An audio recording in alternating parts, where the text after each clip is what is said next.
Este é o CNN Money, o podcast que te ajuda a tomar as melhores decisões. Eu sou Thaís Herédia e junto com Priscila Yasbeck vamos te atualizar e te deixar muito bem informado nesta quarta-feira, 13 de abril.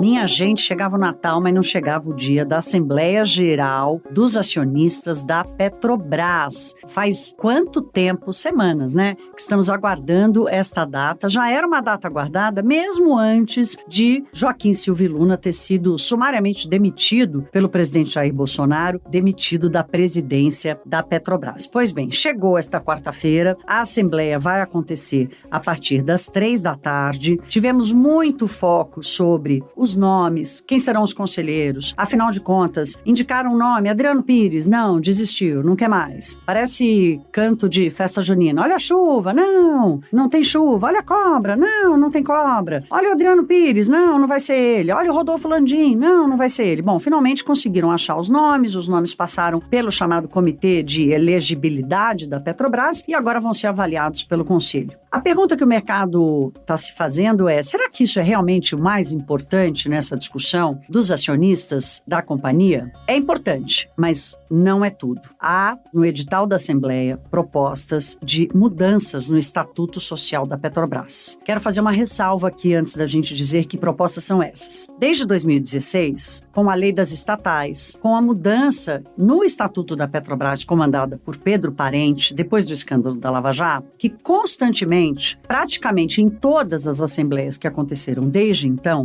há propostas de mudanças no Estatuto. Há um melhoramento, há um reforço, há reajustes, há ajustes, há uma afinação de sintonia, vamos dizer assim, das regras de gestão da Petrobras. Os executivos que já passaram por lá, especialistas do mercado, reforçaram muito nas conversas que tiveram comigo e também com a Priscila Yasbeck deste processo. Então, não é que, de repente, exatamente para esta Assembleia surgiu uma pauta de mudanças para o Estatuto. Não, é um processo contínuo de aperfeiçoamento dessa governança. Pois bem, a grande diferença agora é que, é o último ato de gestão de Silva e Luna, porque a assinatura do edital com as propostas de mudança é dele.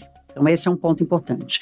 2, tem mudanças ali que provocam vamos dizer assim, uma alteração de pesos e contrapesos nas decisões do Conselho de Administração. Nós vamos detalhar daqui a pouquinho aqui que mudanças são essas, mas é importante dizer o seguinte, que o sucesso da Assembleia será dado pela aprovação dessas alterações que estão propostas no edital da Assembleia, porque elas vão melhorar e aumentar a proteção da governança, fechar as brechas que foram usadas agora pela política, de alguma forma tentar intervir na gestão da política de preços e até da política social da Petrobras. Então, essa alteração, ou seja, a aprovação dessas propostas é que vai ser considerada como um grande sucesso da Assembleia desta quarta-feira. Para a gente começar e detalhar bem esse assunto, nós vamos dividir aqui, vamos por partes, como já dizia Jack. A Priscila Yasbeck vai começar dizendo o seguinte, como é que funciona e como vai ser a votação para o Conselho da Petrobras. Já eu volto para falar dessas mudanças e dessas alterações que foram propostas. Priscila.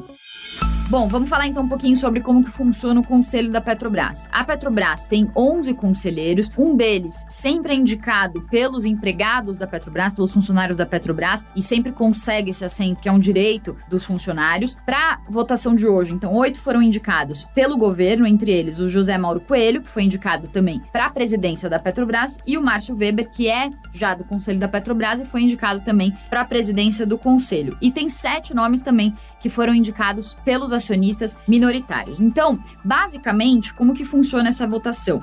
Como o governo tem a maioria das ações, pensa como se fosse uma ficha em uma quermesse. Se o governo fosse dono dessas fichas, da maioria das fichas, ele teria ali 51 fichas contra, por exemplo, 49 fichas dos minoritários. Então, se a votação fosse feita por uma chapa fechada, o governo sempre ganharia essa votação, porque ele botaria suas 51 fichas ali naquela chapa e com isso ele venceria a votação, porque ele tem a maioria. Mas o que acontece é que os minoritários, eles sempre pedem a prerrogativa do voto múltiplo, e aí com isso, essa chapa é quebrado e a votação acontece por candidato. Então não é votado mais por chapa, sim por candidatos. Com isso, os minoritários conseguem se organizar, de certa forma, para conseguir eleger também os seus candidatos e não ser eleita totalmente só a chapa que é indicada pelo governo, que é o controlador da Petrobras. Estava conversando com o Oswald Souza Filho, que é analista de petróleo da Rio Asset, e o que ele disse é que a expectativa do mercado é que o governo eleja 7 membros para o conselho da Petrobras e os minoritários 3 membros. Ele falou que seria possível os minoritários até conseguirem eleger 4 membros se eles tivessem uma organização muito grande, mas ele falou que essa organização é difícil porque parte dos minoritários, a maioria deles, 24%, são estrangeiros. Então, os estrangeiros, normalmente, eles seguem a recomendação de votação para um conselho de agências, então é o que eles chamam no mercado de proxy vote. Eles não se organizam com os outros minoritários aqui do país para que eles consigam eleger o maior número possível. Resumindo, então o governo deve ficar ali com 7 membros no conselho, os minoritários com 3, e um dos membros deve ser o membro indicado pelos empregados e funcionários da Petrobras. Qual que é o próximo passo? O que é importante dessa votação de hoje? Então, o Comitê Interno da Petrobras, ele decidiu já na segunda-feira que o José Mauro Coelho e o Márcio Weber têm competência técnica para serem conselheiros, presidente do conselho e CEO da Petrobras. Então, hoje, eles precisam ser admitidos dentro desse novo conselho que vai ser formado. Sendo admitidos nesse conselho, e essa é a expectativa ampla, porque são nomes técnicos e também porque o governo, ele usa a maior parte das suas ações e do seu poder de voto para já garantir aqueles principais candidatos que ele quer eleger. Então, a expectativa é que ele eleja, então, como membros do conselho, tanto o José Mauro Coelho quanto o Márcio Weber. E aí, o próximo passo, então, eles sendo admitidos no conselho hoje, amanhã já está prevista uma outra reunião do conselho, já do novo conselho, para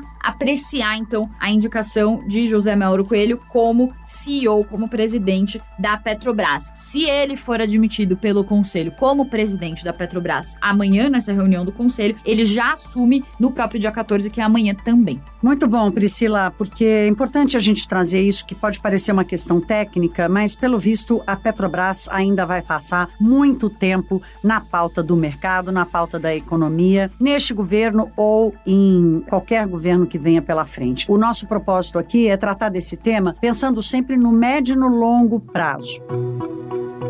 Bom, e é exatamente pensando no longo prazo que o edital da Assembleia trouxe essas mudanças do Estatuto. O Carlos Daltoso, que é analista de mercado da Eleven Financial, me chamou a atenção para alguns pontos que eu quero dividir com vocês aqui, que vêm neste edital e trazem propostas de mudança. Na essência, o que o atual Conselho da Petrobras quer fazer é diminuir o poder de fogo dos conselheiros que representam o governo federal para aprovarem, por uma maioria simples, com essas 51 fichas que a Priscila Yazbek explicou agora, mudanças que podem, por exemplo, alterar o objeto de operação da Petrobras, a formação do conselho da companhia, a formação da própria diretoria, a pauta de investimentos e até a política social que deve ser assumida pela Petrobras. Como é que eles vão fazer isso? Exigindo uma aprovação qualificada do Conselho para mudanças da diretoria, mudanças do objeto de operação, como eu disse aqui. Então,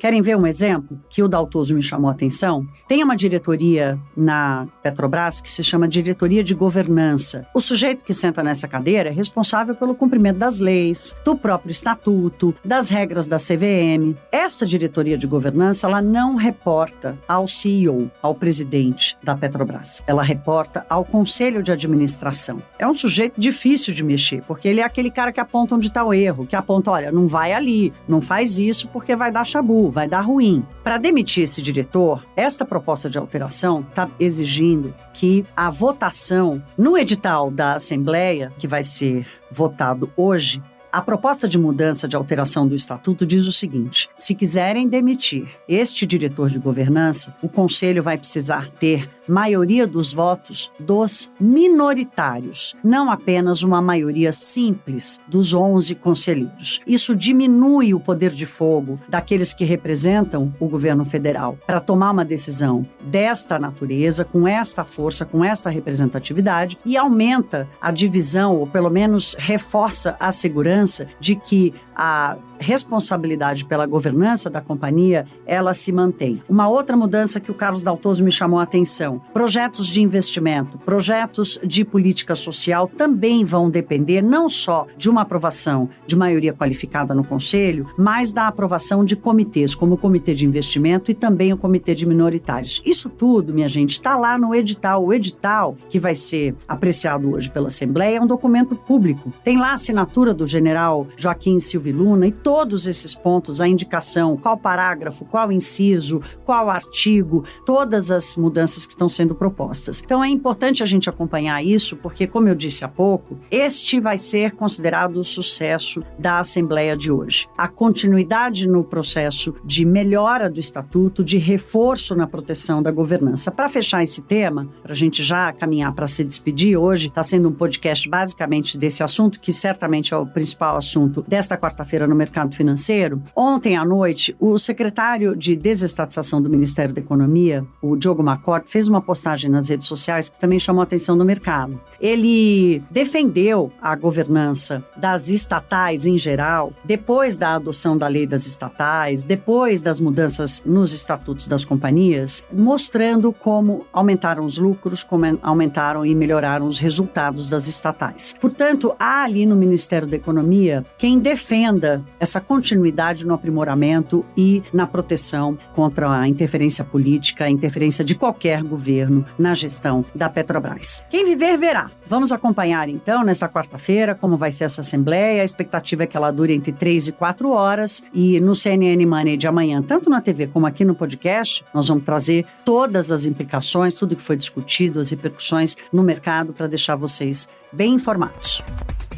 Bom, e antes da gente se despedir, só dando uma passadinha rápida aqui pelas nossas bolsas hoje. Então, os futuros americanos abriram amanhã de quarta-feira subindo, isso depois do dado de inflação que saiu ontem, que não foi tão ruim quanto o esperado, então o mercado se preparou para o pior. A inflação, de fato, veio dentro do esperado, ficou em 8,5% na comparação anual, é a maior inflação em 4 décadas, mas o núcleo da inflação, que exclui os itens mais voláteis, como alimentos e energia, subiu 0,3% e o mercado esperava que subisse 0,5%.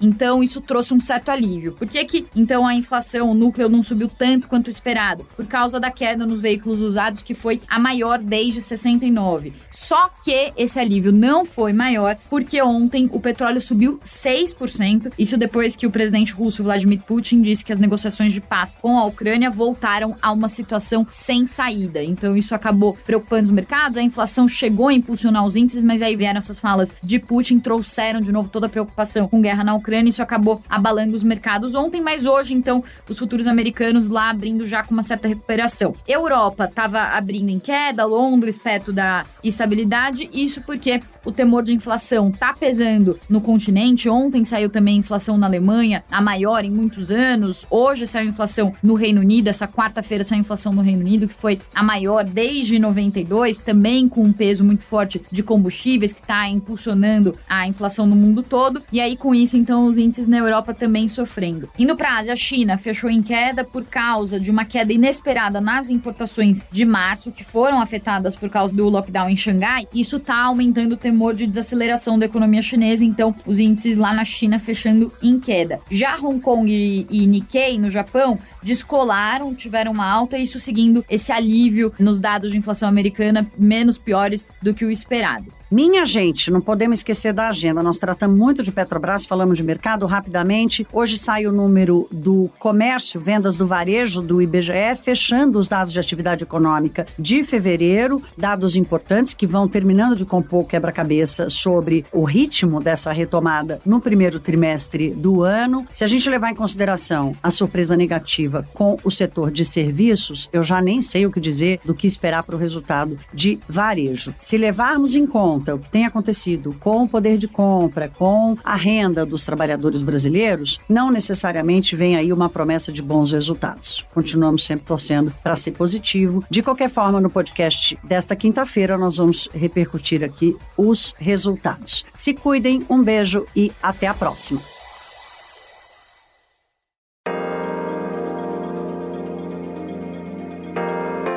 Com a apresentação de Thaís Hered, Priscila Yasbeck, este podcast foi produzido pela Maremoto para a CNN Brasil. Edição e sonorização, Felipe Gomes. Coordenação geral, Paula Weinberg e Felipe Gomes. Coordenação de produto, Verônica Schneider. Coordenação editorial, Diego Toledo. Você também pode ouvir o CNN Money no site da CNN Brasil. E aproveite para conhecer os nossos outros programas em áudio. Acesse cnnbrasil.com.br/podcasts.